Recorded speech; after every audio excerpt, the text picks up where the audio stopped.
Barr, Here. Giovanini, Here. Eckhoff, Here. Wallace, Lee, Yes. Hauser, Yes. Bradshaw, Cranford, Howard, Yes. Willie. Here. Thank you. Being the first meeting of the month, we have an obligation to have a meeting of the Civic Center Authority. With no business before the Civic Center Authority, we will adjourn that meeting, and we'll move into a special presentation from the Livingston County Health Department. Jim, you want to introduce that? So, you're gonna speak, Aaron? Okay, get to the mic there. I think we're good there. Thanks, Jim. Appreciate it. Hi, good evening, everyone. My name is Dr. Erin Fogarty. I'm the administrator for Livingston County Health Department.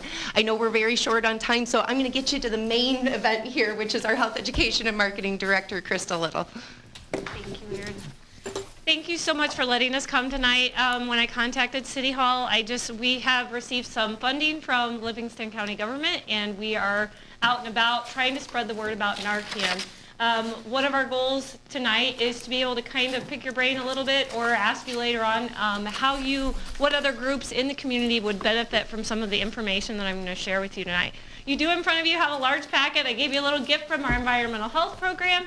It's a ticky, that's just a fun thing there. And then we do have just some other information there in front of you as well. Our business cards are there in the front should you ever need to get a hold of us out there at the health department, and then all of our programs there are on that first sheet. The next sheet is actually the sheet that I'm going to kind of talk about a little bit about real briefly. I do go out and about and I do Narcan presentations in the schools and to other groups that request it, and they are quite lengthy, but I just want to give you a little picture of some of the things that we go out and talk about. On that sheet there are some statistics for you directly from Livingston County, and then there is a little excerpt there from the governor here in March, and it kind of talks about where Illinois stands on the opioid crisis. One of my jobs when I go out and about is to train all people to respond to an opioid emergency regardless of who the opioid emergency is for. So one of the things that I often talk about is that an opioid emergency can occur with anyone. It can occur with children, it can occur with adults. It can occur in a substance use disorder. It can occur with a child who got a hold of a prescribed drug. And so that is where we're really going with the Narcan education. One of the pieces that I like to share with people, they often say, okay, well, what is Narcan? What does it do? Some of you may be familiar with the injectable naloxone, which comes in a vial with a needle, but we actually have Narcan, which is a nasal spray. People are much more comfortable administering that, and it's really, this is my brief synopsis. You recognize an opioid emergency, okay, and you do have a sheet that kind of talks about that a little bit. You administer the Narcan, you dial 911, and you wait with the person. And you're going to wait for 2 to 5 minutes, and then you may have to administer a second dose. That is a very, very brief synopsis of how this scenario goes. There are lots of other working pieces that can happen in an opioid emergency. But I do like to reiterate that this is an easy thing to administer. It is just like a little nasal spray. It goes up into the nostril, and then it just, you push the plunger to administer the Narcan. We administer Narcan, which is a form of naloxone. There are others out on the market, but Narcan is safe for all ages. And that is one of the reasons that we have chosen that one, is because it can be administered for anyone. Some of the things that people often ask, one of the questions is, well, how will I know?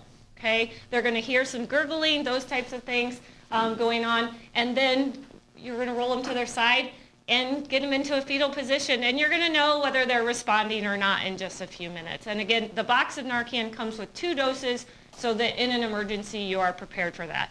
It is very possible that in an extreme case that more Narcan would need to be administered. That is, like I said, in a nutshell, a little brief synopsis of what kind of training. Again, I can't say this enough, that an overdose can occur in anyone at any time and any place. And so We're kind of treating Narcan, trying to get the word out, trying to get the Narcan distributed within our communities. Similar to like when an AED machine was pretty new and people were nervous, but now we know that, hey, we see those everywhere. We know what those are. We've had some training. The training is even out there on the internet, and so we're just trying to normalize that a little bit with our Narcan program. Does anybody have any questions? I know that that was very brief. It's primarily opiates, right? It is, but if you look at the list on the pink sheet, at the list of opiates, some of those are prescribed from doctors. It is more common now that if a doctor does prescribe an opioid, that they are starting to also prescribe Narcan. So it is, because it could be, I mean, how many times have we taken our medication in the morning, gone and done something, and then come back and go, did I take my medication? And so that is a piece even medical professionals are starting to be more aware of with that. So you make it available at the high school? Does a nurse or something have it? So schools, last year there was a new mandate put in place by ISBE, and schools are required to have Narcan in their facilities. And of course, all first responders have a supply also, through the fire department and police department. How many dosages are in one, like that bottle? So this you would use this one time, and 2 of them, it's 4 milligrams, come in the box. Oh, okay. We recommend, you can carry the Narcan, like I carry it in my backpack, so that I always have it. You never know when you're gonna come up on, an emergency. One of the other situations, you talked about the schools, one of the other situations is not necessarily opioid abuse, but drug misuse. You have a kid who, they've had an injury, and you have another kid who has an injury, and the kid says, oh, I took this and it really helped me out, and just sharing the medication alone is misuse. And if it's not, for that kid's weight, if it's not for what the issue is that they have going on, that could be an issue also. So there's no confusion between, let's say it's an overdose of something they bought at the gas station Sure. as opposed to an opiate. Sure. That's So still, this is an opioid reversal agent. So if someone administers this and it is not an opioid emergency, it will not do any harm to somebody. It cannot harm somebody. Maybe I'm walking down the street and I see somebody and I'm looking around and, it doesn't appear like it's an AED situation, but it maybe I would need to administer Narcan. I will not harm them if it is not an opioid emergency. And as all types of things, like Good Samaritan law does apply. Okay. Well, thank you. It's been enlightening, and I think we've all seen it on various shows, Narcan being administered and whatnot. Sure. It's nice to know that you're out educating and at the schools and other community areas too. So we thank you very much for coming in. Thank you for allowing us to come. I do have a box of Narcan. If anybody would like to take some with them, I can leave it. You can let me know, or you can come out to the health department and visit us. Okay. It's however you would like to do that. I'm going to leave you with our tagline of, we've got 30 plus programs rocking out at Livingston County Health Department every given day of the week. So if you or a friend or a family member is ever in a tough spot and you're just not quite sure where to start, you can always start with Livingston County Health Department. If we don't have the service that will directly help in that situation, we will put you in contact with the folks that will help you. But always know we're here for the backs of our community and everyone here. So thank you so much for your time and attention this evening. I'd just like to give you a pat on the back. Your immunization clinics are top-notch. Thank you. Thank you. We're very proud. We have incredible staff and a strong legacy to uphold there. We appreciate that very much. Thank you. Thank you again. Thank you. We appreciate it. Okay. Moving on, Administer that like 12 times. we have several things to cover. Let's go to the consent agenda, if we've had time to peruse that. Can I make one correction? Please. The raffle license is for the Pontiac Elks Lodge, not St. Mary's TPO. Oh, I'm sure the last one we did was for Must have been. that one. We have it in the packet? Yeah, it's in the packet. Well, then, packet, if yeah. it's in the It's in the packet, we can packet. leave it on with the other. Yeah, it says Elks on the application and everything. A typo. I'd Any make a other motion. correction? I'd make a motion to approve then. Motion by, Buzz. yes, and then seconded by Frank. Mike. You didn't have your bike. What could I Yeah, do? right. Roll call, please. Barr, Yes. Giovanini, Yes. Eckhoff. Yes. Lee, Yes. Hauser, Yes. Howard. Yes. Willie. Yes. Thank you. Moving on to the regular agenda, item A, community enrichment. I think Misty is up at the podium and ready to enlighten us on what's coming up. In your packet is the street closure memo for some of the summer events. The Madison street closure for Swinging Bridges Art Festival. They're doing some great planning this year. They're extending their hours till 5 p.m. On Saturday at least, so that is a plus. And their flyers are slowly getting out, so they'll be in all of the newsletters. We have the cruise nights this year are going to be transitioned towards Block 59. It's because of the Livingston County Courthouse project. We are moving our cruise to be Mill Street, Block 59 parking lot, Washington Street, and then Main Street if we need to. Just for the safety of our patrons, the ones that do park around the courthouse square like to sit on the courthouse grounds, and we just felt like this would be better during all that construction to move it.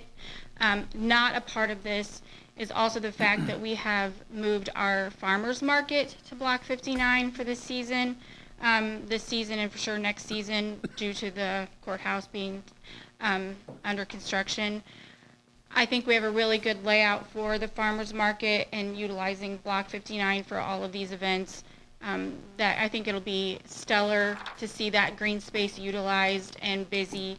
And I also think it will help that whole block that has really needed some events, some life down there, because we have some properties for sale that we really would like to see those get filled. So a lot of our events will be in that area. We also have a closure on Sunday, May 18th for All Pontiac Day. I think that used to be Firebird, like All Firebird Day or something, but they've transitioned it.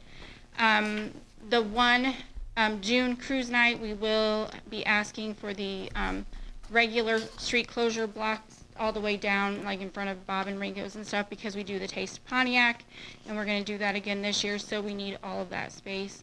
But we still will keep most of our cars down in the Block 59 area.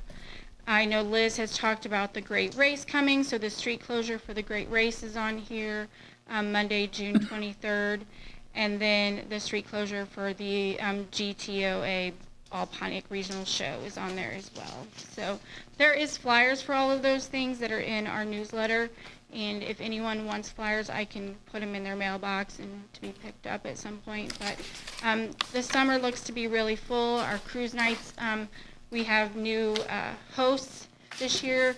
Dustin and Donna Cook have graciously stepped up. They're local, and they have a local car club, and they're really excited about kind of help hosting and being our main volunteers. Nathan Jornt has agreed to sing the national anthem at the beginning of all our cruise nights, because I think that's a nice added touch, and so we're going to do that as well. And we're going to probably get a few food trucks in until we get some activity down in the DeLong's building.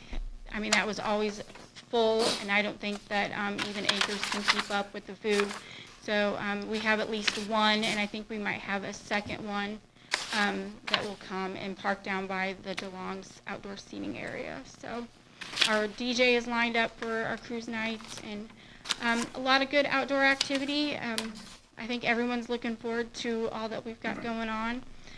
Swinging Bridges, they're really amping things up, and of course everything we do this year is really just trial run for what's coming next year and how busy it's going to be. So I would appreciate all those street closures. I know it's like poor Chris Brock. Every time it's an event, he's probably gonna be like, now what? Now which ones? Now which ones? Because nothing is the same, it seems. But yeah, it's gonna be an exciting summer. Lots of stuff. Farmers market's gonna be great. I know I've got some people that are worried moving it down there, but I am a firm believer. I had a meeting with all of my vendors, and 97.3% of them were pretty stoked about it, and it's going to look really nice. It's going to be really nice to utilize that green space. I think that's just too often it's not utilized. So. Are the artists set for concerts in the park? That I do not think so, but I'm not. That's a Liz question, and I don't know for sure. You guys gonna, sorry, you guys gonna set up a big tent, or just for? The farmers market? Yeah, for you guys to have. We have a tent that, a Main Street tent that we got that will be used for the market manager, which is again Gene Burnett, bless his heart, he's great. 90% of our vendors have their own awnings that they've used every year. So when we're doing a pick a plot day in the end of this month where everyone can come, see the setup, we'll have everything marked off, and we'll kind of figure out, there's the front part of that lot has a little bit of shaded areas for, like, I think there was one lady that needed a tent canopy that she did not own one. So I told her, you know, it's not my decision to get them set out there in the sun and be cooking, so we'll see what we can do. Do we have anything underground there that tent stakes might interrupt if they have anybody that puts a tent stake up? No. Okay. We did talk to every single one of them to make sure that everyone weights down or stakes down their canopies, and they all had to sign a special thing on their application that they knew of the safety for that, and that was like a. We also have some music coming. We've got some people lined up for music for some of our farmers markets, so I'm really excited about the setup. I think it's gonna, everyone's gonna really like it. So. Do you have any plans for the little buildings? Not at this time. One of them will be used. We got a Compeer financial grant for $1,000, and we purchased a lot of signage and flags for that area so people see that the farmers market is alive and well right there. And our tent canopy and a lot of that's going to go in one of those as a storage so that we don't have to maneuver and haul. I mean, I don't think this trifold or the sandwich boards, I couldn't fit them in my car if I wanted to. They're that big. So we are going to utilize at least the middle one for a lot of storage. So. Okay, thank you. I think one last note, just as a side note, is that when Brett Sandage took over running the car shows, we were in a bind, and he's done a fantastic job. And unfortunately, his schedule now at work has precluded him from being able to do it now. So wanted to just take a minute to recognize him because he stepped up right away and made sure that those continued. So. And he's the one that mentioned the cooks, and I mean that was the only person he could think of, and they grabbed up. They were like, "We'll help however necessary," and they're very excited about. They've really put it out to all their car members to volunteer. So I think we'll have a strong volunteer. Who would he hand it to? Dustin Cook and Donna Cook. And I think Brett still will be doing his car show in Chautauqua that he does every year. So your community's really been blessed with. Like Brett's help and Gene Burnett, our market manager, he's stellar with the farmers market. I mean, I don't know if I could handle it without him. So. Well, Misty, you're not supposed to do everything, but you're doing quite well. Oh, thank you. Thank you. I don't think we need. We would need an approval for that since they weren't on the consent agenda. We do need an approval for the street closures. I make a motion. Listed. Second. Motion by Jerry, second by Jason. Roll call, please. Giovanini? Yes. Eckhoff? Yes. Lee? Yes. Hauser? Yes. Howard? Yes. Willie? Yes. Barr? Yes.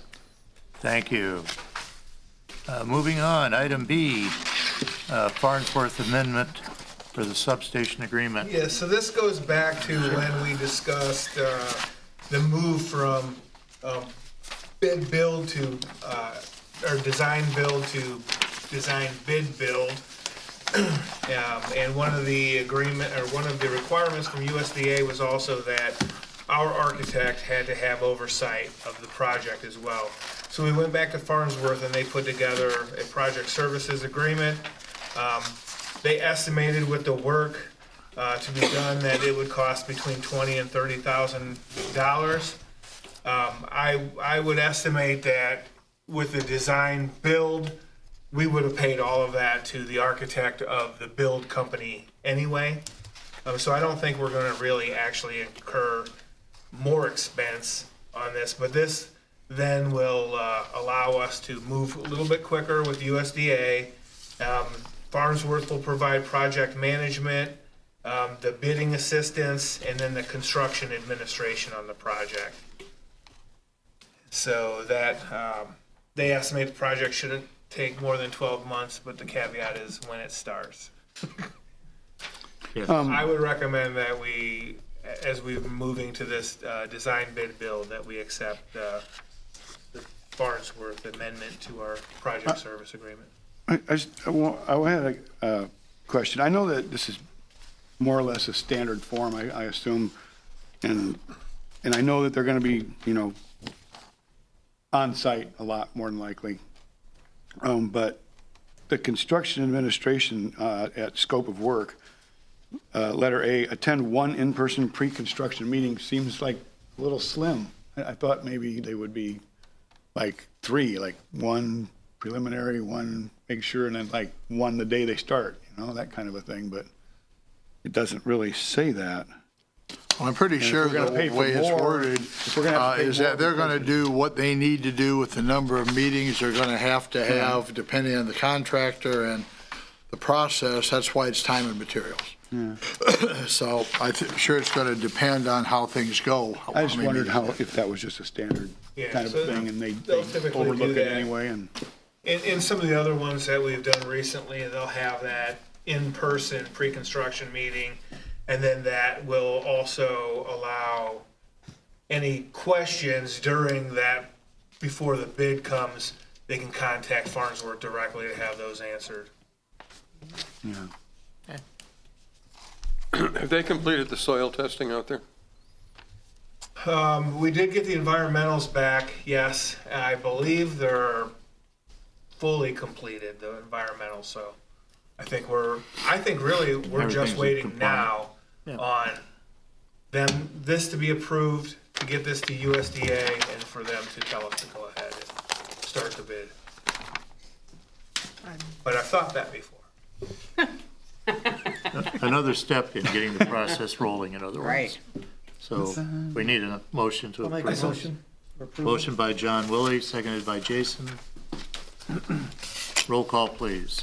Eckhoff? Yes. Lee? Yes. Hauser? Yes. Howard? Yes. Willie? Yes. Barr? Yes. Jovanini? Yes. Thank you. Now on to some airport issue. Yep. So in our consultant agreement with CMT, we have some crack seal work at the runway, and IDOT's last look at it, their request for our TIPS, our Transportation Improvement Program, was that the runway needs rehab, a milling and an overlay. And so they also felt that our consultant agreement didn't cover that. So we had to go out and find a consultant for that project. We then went forward, if you remember, we talked about this once before, so we went forward with that request for qualifications. You should have in front of you this value, says value. This is CMT's submittal for their statement of qualifications on being able to provide the services that we need for the Transportation Improvement Program. They were the only ones that submit statements of qualification. The next part of that process is that a committee looks those over. Myself, Engineer Verdon, and Sarah Peterson all completed a matrix. CMT is well qualified. They've been our airport consultant for a long time.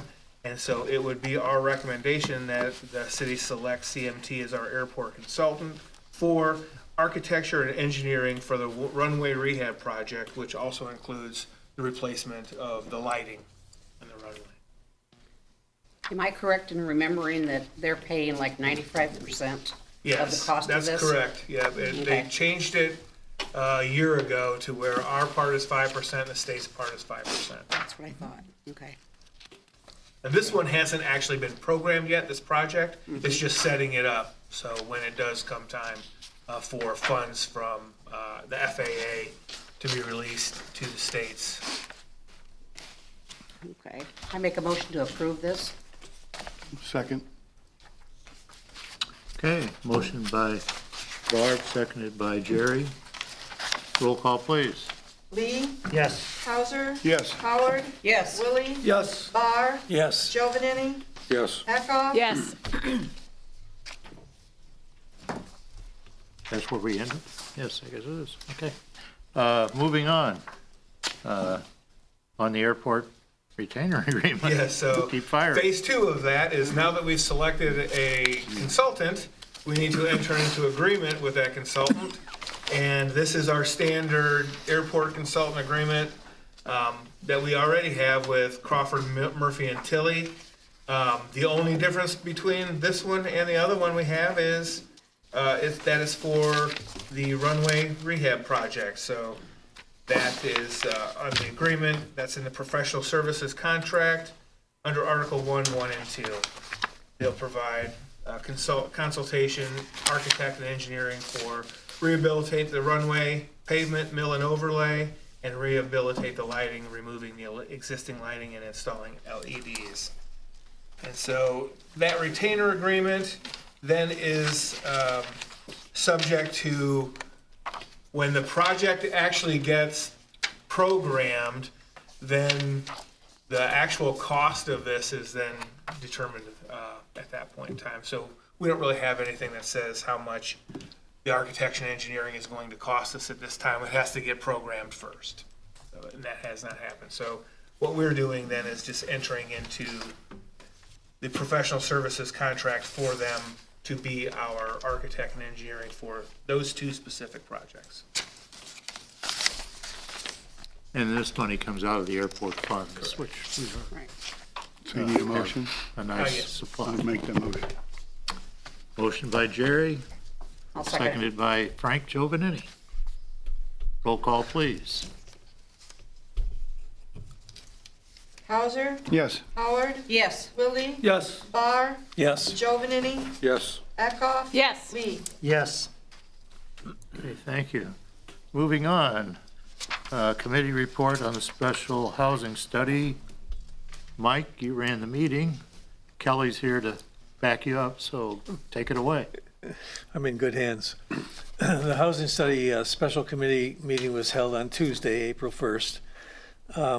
Present was myself and Alderman Cranford, Alderwoman Howard, Mayor Albee, Marty Fanning, Terry Sullivan, Deb Howard, Tina Hammer, Lori Lee, Nathan Miller, Eric Hansen, Adam Dance, and Mr. Wilford. We had a presentation by the Livingston County Housing Authority. Their attorney, Eric Hansen, for LCHA, gave a presentation on low-income housing tax credits and how they are obtained and used. They used as an example the St. James Place, which has resulted in 26 units here in Pontiac and sustains a 100% occupancy at this point. Livingston County Health Authority is intending to sell their property in Chatsworth and mentioned that they were looking for land for a new project, and appears a focus on Pontiac for sure. So it was really a lively meeting.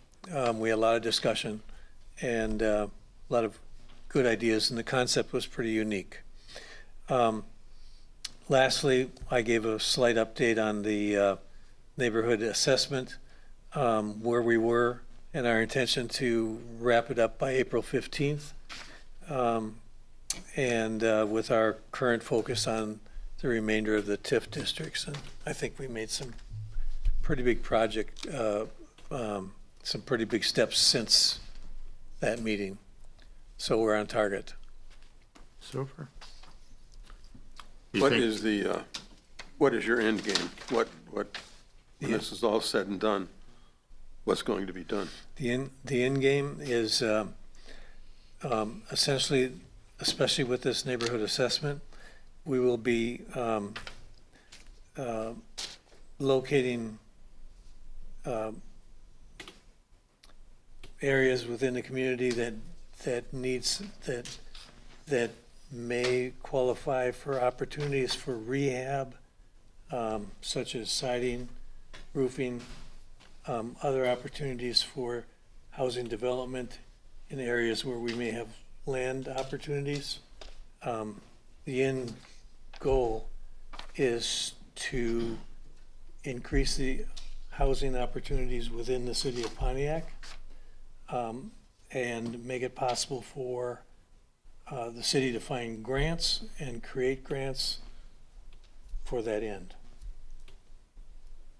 And unless you want to Yeah, say. well, I was just going to expand on I know in my own work out in the assessments, I became aware of some neighborhoods where there is a substantial amount of empty lots and maybe some other properties that there could be some single-family home development within a neighborhood that we already have that might be multiple properties that could be an attractive to a developer that could put up homes on a small-scale development within areas that we already have infrastructure.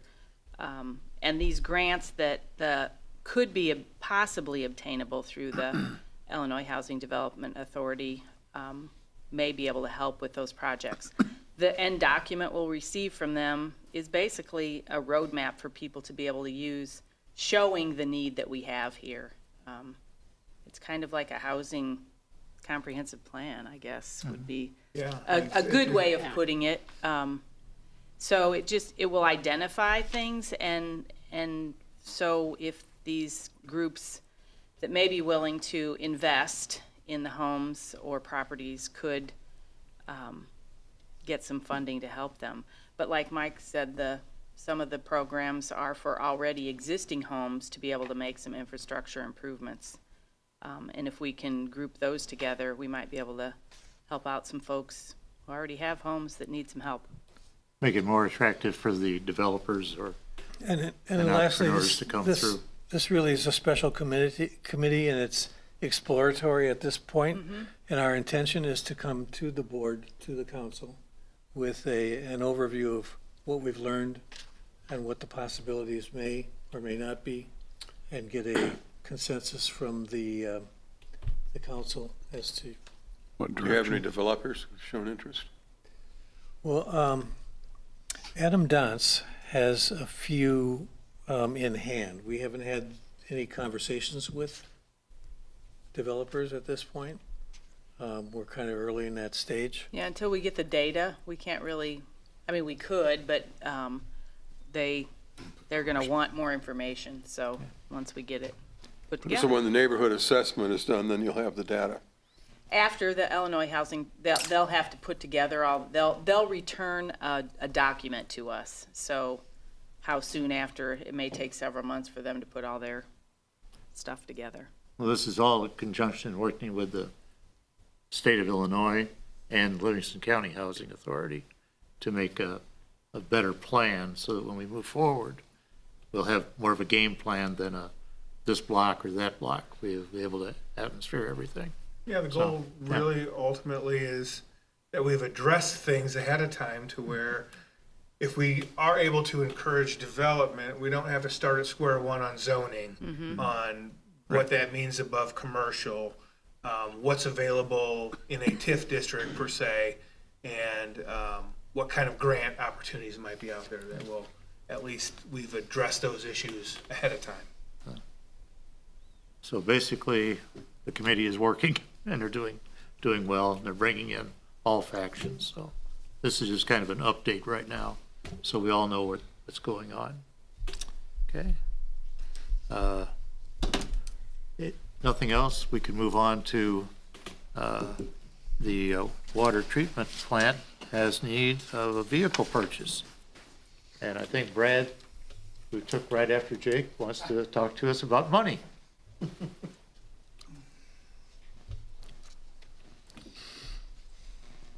Good evening, everyone.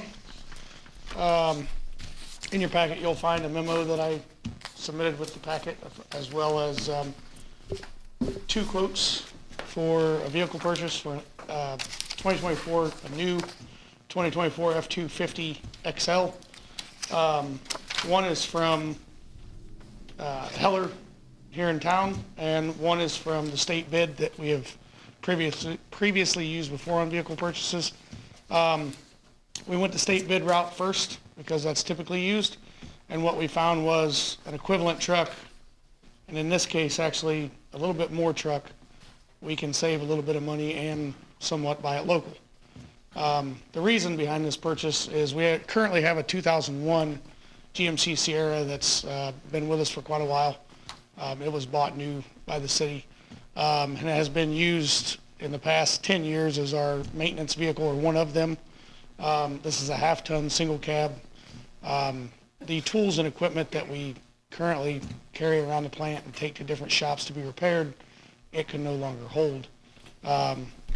We do have another truck that can hold them, but this truck is specifically for the maintenance department, and we'd like it to remain that way. Let's see, we did budget for this in 2025-26 budget. We had $100,000 in the new budget, or in new equipment purchase. This truck was a thought before I got here, so I'm just trying to make sure that we keep those needs met of aging vehicles and fleets, that we can kind of keep up with the times and what we need out of the treatment plant. I would ask that the council approve the purchase from Heller's, not only because it's local. It is only $300 less than the state bid, but at least we're spending the money somewhere local. Any questions? Do you have plans for the old truck? So I thought about posting it on Gov Deals. I mean, it isn't in the worst of shape. It's got a little bit of rust forming. It's got 170,000 miles on it.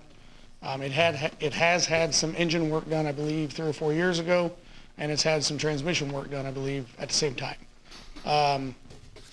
Either Gov Deals, or if we could find another home for it that it's not going to be used to haul anything heavy, we could definitely explore that option as well.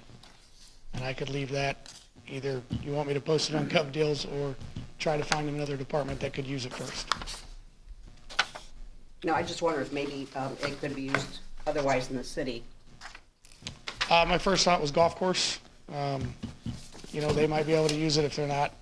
Like I said, it's got 170,000 miles on it, so that would be a decision that Jim and you guys can make. It would have to be for some utility like that. You would want to.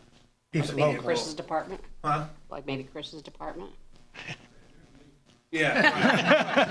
I mean, that's what I'm saying, like, as just a transportation vehicle, it wouldn't be economical enough for that. Yeah, we'll use that as a quote. There is need either. Looks like you found a place for it. Yeah, because that's 170,000 isn't all that bad. And I would just make another comment that, typically, the state bid exists as a joint purchasing venture to allow municipalities to not have to seek lots of different bids. What they do is they seek the bids for everyone on all kinds of different vehicles. And typically, Miles Chevrolet wins the Chevy bids, and Morrow Brothers Ford usually wins all the Ford bids. This one is kind of a unique circumstance where one of our local dealers was able to come in with a better deal, and we do try to spend our money locally when we can. And I mean, I think Chris would agree, and I know from the police department, when we've tried to do that, it's hard for the local dealers to be able to. I mean, you have Morrow Brothers buying vehicles by the hundreds, and so it's hard for them to be able to match that. So it's an opportunity. When we have an opportunity, it's worth taking. Okay. Any other questions for Bradley? As we said, it is a budgeted item. Sorry, what's that? What happens if this isn't approved? Can this limp along for another year? We'll keep that vehicle, and we'll make it work, but yeah. I'd make a motion to accept. I'll second. That was quick. Jerry, Jason? To accept the bid from Hellers? Roll call, please. Howard, Yes. Willie, Yes. Barr, Yes. Giovanini, Yes. Eckhoff, Yes. Lee, Yes. Hauser. Yes. Thank you. Thank you. Thanks, Bradley. Moving up again, we have Chris, who thinks we could purchase another vehicle. You know, touching on the state bid, their pricing's not what it was 6 or 7 years ago even. Yeah. The cost of the vehicle, especially after COVID, that's when I really noticed there was some savings, but not necessarily drastic, where we used to save 10 or 12,000 on a truck, you might save 3 or 4. That we had to wait a year. And you had to wait, right? Yeah. The next item, you're going to, after this one, you're going to see we're going to be getting rid of quite a few vehicles. And I'll get to that in a minute. During our budget, I mentioned we needed some improvement in our 1-ton fleet. They're on the road every day for just a wide range of activities that we do. They're just a handy vehicle. And in the next item, where we're getting rid of a lot of our crew cab trucks, our old state trucks. We kind of had a situation as we looked at replacing a 1-ton in our fleet. Why not look for a crew cab 1-ton? Kind of meld the idea of both trucks into one, and go that route instead. So that's what we looked at, and when you're going that route with the crew cab, we need something with a diesel engine that can handle pulling leaf axe and things of that nature that gas engines honestly struggle to do. So as Brad did, as we always do, we turned to the joint purchase program with the state. And the price of that vehicle, when I optioned it all out, came to $81,460, which was kind of a sticker shock for me. So we did what we do, what everybody does. We get online and start searching dealerships. We did about a 200-mile radius looking at trucks. And we found a truck in Morris at Darcy Chevrolet. They had a 2024 brand new truck with the diesel crew cab. And their price came in at $73,866.70. As we did price range, just looking around, the Chevys averaged between $75,000 and $84,000 for 2024s and 2025s, and the Fords were between $84,000 and $94,000 through dealerships. So there was some savings if we went with the Ford through the state bid, but we were able to find a different truck at significant cost savings. So we were talking with the dealership, so basically what they did is you're pretty much buying the cab and chassis and they're throwing the bed in for cost, more or less, is what they're doing. We thought that was the cheapest one we could find. And as we start, we're phasing out those older trucks, we're definitely going to need something now. That's why we decided to go ahead and pursue it. So I'd ask for your approval to be able to do so. And it was budgeted for. Yeah, Chris's budget has been a pool for needs, and this 1-ton has been on that since I came over. Been on that list of when we had an opportunity to get one. I would motion approval of the bid from Darcy. Second. Okay. Motion by Kelly, seconded by Jerry. Roll call, please. Willie, Yes. Barr, Yes. Giovanini, Yes. Eckhoff. Yes. Lee, Yes. Hauser, Yes. Howard. Yes. Now, Chris, the good news. In with the new and out with the old. So this is a list of vehicles that are sitting in our yard right now that need to be phased out for various reasons. The crew cabs and the Chevy 2500 were all purchased in 2009 when we bought 10 trucks from IDOT used. Remember that. It was a great program. Most of them are in their third stop sign for floorboards, so they're just wore out. We used them. They were a great program, and they weren't terrible to maintain, but they're just to the point now, it's when you put tires on them, you've about totaled out the truck, so just for the condition they're in. And then we have Jim Cemetery 1 ton was involved in an accident. So we've removed a lot of the parts and tires off of that to put on existing trucks we have, so we'd like to sell that. And then there's 3 dump trucks. The 97 we purchased for, I think, $6,000 off the state when we bought it used. And the frame's coming apart on it, so it's not safe. And the 291s we bought when I started with the city. They've lived their life, and so we like to put them on gov deals. With the exception of Jim's, I'd like to just take that to a salvage yard.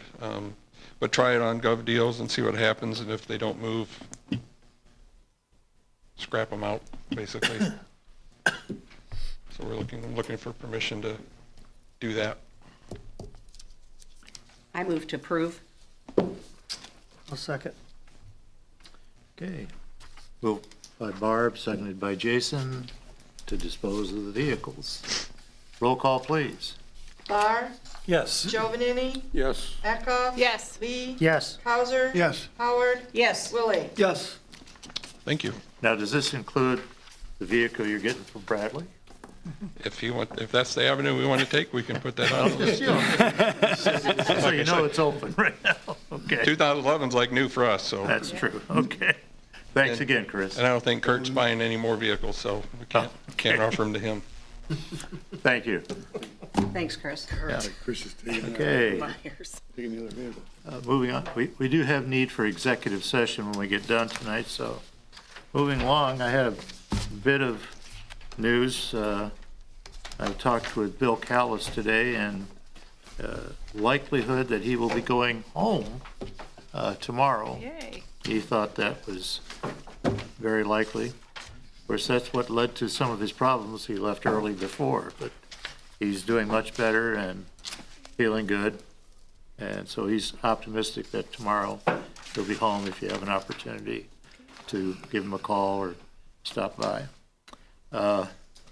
Next, I had conversation with the library.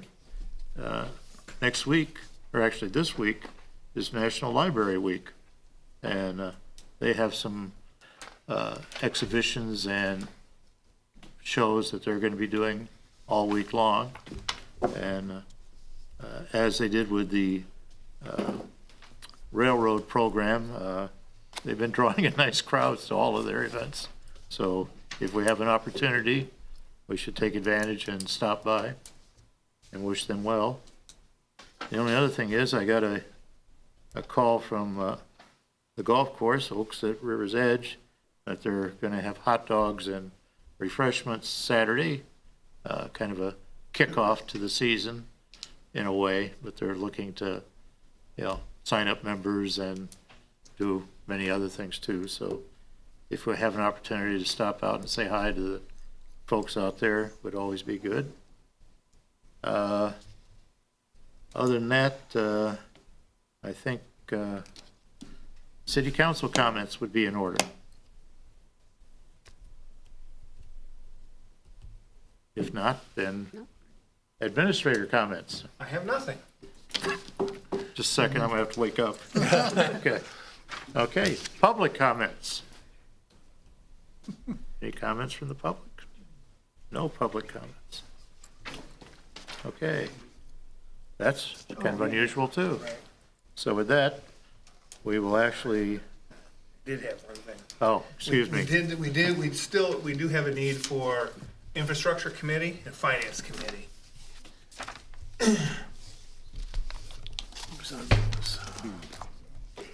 And when, What? He said, I think I'm on one of those.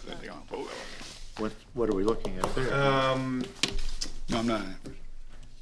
Give it to us. Yeah, whatever is good for the council, I'd like to have it, before the end of the month. Yeah, that's fine. Yeah. If anybody has, we can propose next Tuesday, Which is, the The 15th. 15th. that works for me. What's that? Light Which one is that? infrastructure. So, Yeah. It could be a 15th works for me. combined meeting, couldn't it? can be. Yeah, The finance, or is that the infrastructure? finance and infrastructure Together? together. Oh, Yep. okay. You got lucky, Jerry. Yeah. And what was the time and date? How about the 15th at 5:30? That's during the day, though. Okay. Yes, What time? 5:30? 5:30? Yes. yep. 15th? Okay. I knew I couldn't keep him down. Okay. With that, and no public comments, we do need a motion to go into executive session. Motion by John, I'll second. seconded by Frank. Roll call, please. Barr, Yes. Giovanini, Yes. Eckhoff. Yes. Lee. Yes. Cowser. Yes. Howard. Yes. Willie. Yes. Thank you. Take about 3 minutes or so, and we will move into executive session. Thank you.